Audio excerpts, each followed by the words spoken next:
In the morning when I rise, give me Jesus.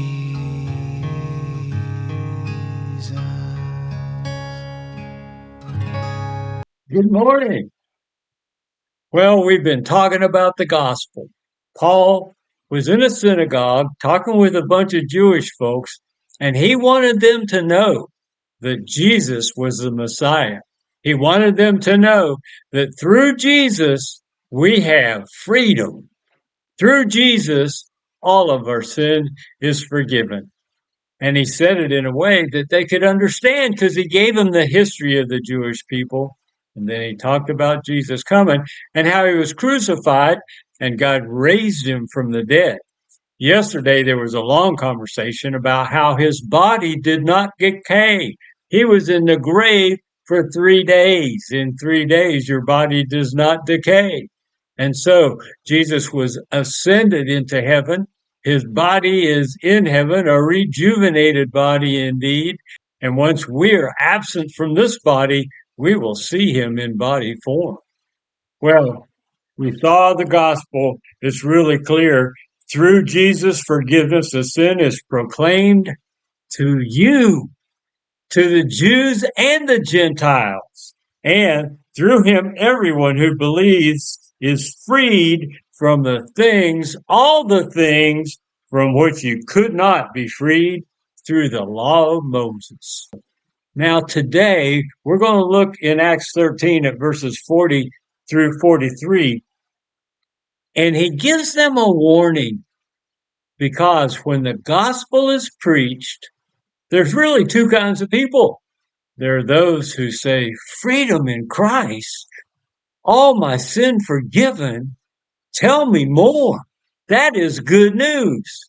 And it is. It's really great news. But then you have religious people that scoff at it. Religious people that say, oh, it can't be like that. We have to try harder to be good boys and girls. We have to toe the line. We have to obey the rules. Well, here's the one rule that we have to obey. Believe on Jesus. Which are you, a scoffer or a believer? Let's look at this. We're in Acts 13, verse 40. Therefore, take heed so that the things spoken of in the prophets may not come upon you. Be careful that you're not a scoffer, because behold, you scoffers, and marvel, and then perish. Because I am accomplishing a work in your days, a work which you will never believe, though someone should describe it to you. There are folks who don't want to have anything to do with God. There are folks who reject God. There are folks who believe on evolution. There are folks who wouldn't want to go to heaven, even if you explained it all to them. I don't understand those people, but they're out there. They follow the devil, our enemy, as he leads them into death and darkness and evil.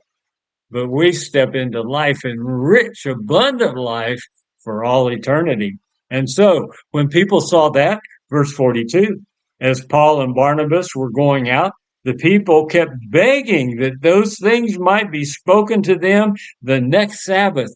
Oh my goodness, we've never heard this stuff before. Of course you haven't, because you sat in the synagogue before Jesus was crucified and raised from the dead. But he has now, and your sin is forgiven. The sacrifice was complete for the whole world, and now you do have the freedom that the law could never give you.